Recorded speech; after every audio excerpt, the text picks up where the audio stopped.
Centre of mass. Centre of mass किसी भी body के अंदर वो पॉइंट है जिस पॉइंट के ऊपर अगर आप फोर्स अप्लाई करें तो बॉडी में टार्क प्रोड्यूस नहीं होगा, या बॉडी में ट्रांसलेटरी मोशन के अलावा कोई और मोशन प्रोड्यूस नहीं होगा। या सेंटर ऑफ मास किसी भी बॉडी के अंदर वो पॉइंट होता है कि जिस पॉइंट से तमाम साइड्स के ऊपर मास जो है वो इक्वली डिस्ट्रीब्यूट होता है, तो इसको हम क्या बोलते हैं? Centre of mass. देखिए, ये आपके पास एक रॉड है, ठीक है। मैं इस रॉड के ऊपर, इस पॉइंट के ऊपर क्या अप्लाई करता हूं? फोर्स। अगर मैं इस रॉड के ऊपर, इस पॉइंट के ऊपर फोर्स अप्लाई करूंगा तो ये रॉड जो है ये आगे इस डायरेक्शन में क्या होगा? फॉरवर्ड होगा, ये यहां तक आएगा। लेकिन अगर मैं इस रॉड के ऊपर यहां पर फोर्स अप्लाई करूं तो ये रॉड जो है ये इस तरह क्या करेगा? रोटेट करेगा। अगर यहां पर अप्लाई करूंगा तो ये रॉड इस डायरेक्शन में क्या करेगा? रोटेट करेगा। लेकिन अगर मैं सीधा इस पॉइंट के ऊपर अप्लाई करूंगा तो रॉड आगे जाएगा, कोई उसमें टार्क प्रोड्यूस नहीं होगा। इसका मतलब ये पॉइंट कौन सा पॉइंट है? Centre of mass. इस पॉइंट से इस साइड पे और इस पॉइंट से इस साइड पे, दोनों साइड पे मास इक्वली क्या है? डिस्ट्रीब्यूट है। तो इसका मतलब वो पॉइंट जिस पॉइंट से तमाम डायरेक्शंस में मास इक्वली डिस्ट्रीब्यूट हो, वो आपके पास क्या होगा? Centre of mass. The point in a body from which mass is equally distributed towards all the sides.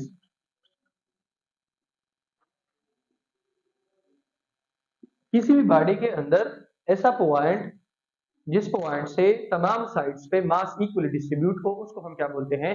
Centre of mass. इसके बाद जो सेकंड इसकी डिफिनीशन है, the point in a body on which when we apply force, a body will only perform translatory motion. Body सिर्फ और सिर्फ कौन सी motion perform करेगी? ट्रांसलेटरी मोशन, ठीक है।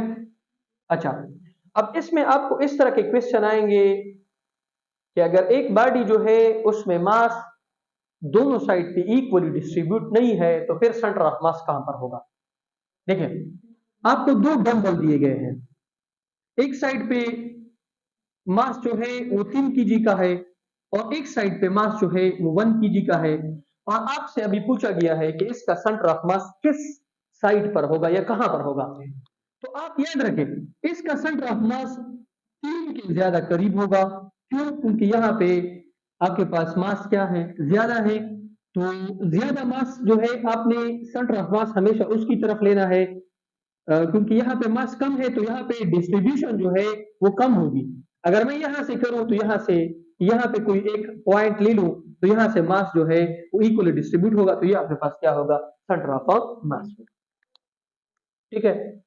सेंटर ऑफ मास जो है, अगर आप इसका रेगुलर बॉडीज का फाइंड करना चाहते हो, ये आपके पास एक रेक्टेंगल है, यहां से एक लाइन इस कॉर्नर तक, दूसरा लाइन इस कॉर्नर तक, ये पॉइंट आपके पास क्या है? Centre of mass.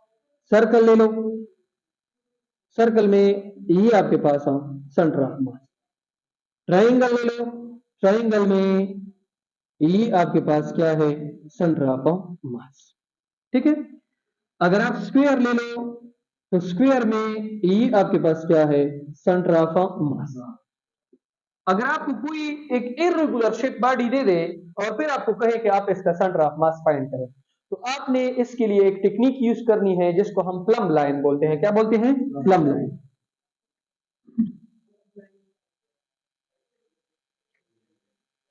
Plumb line में हम क्या करते हैं कि आपके पास हम एक इर्रेगुलर शेप बॉडी लेते हैं, ये आपके पास एक इर्रेगुलर शेप बॉडी है, ठीक है।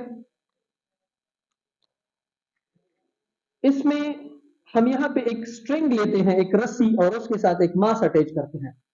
ये आपके पास एक मास है, ये आपके पास एक स्ट्रिंग है, रस्सी, वो यहाँ पे कनेक्ट करते हैं इस मास के साथ।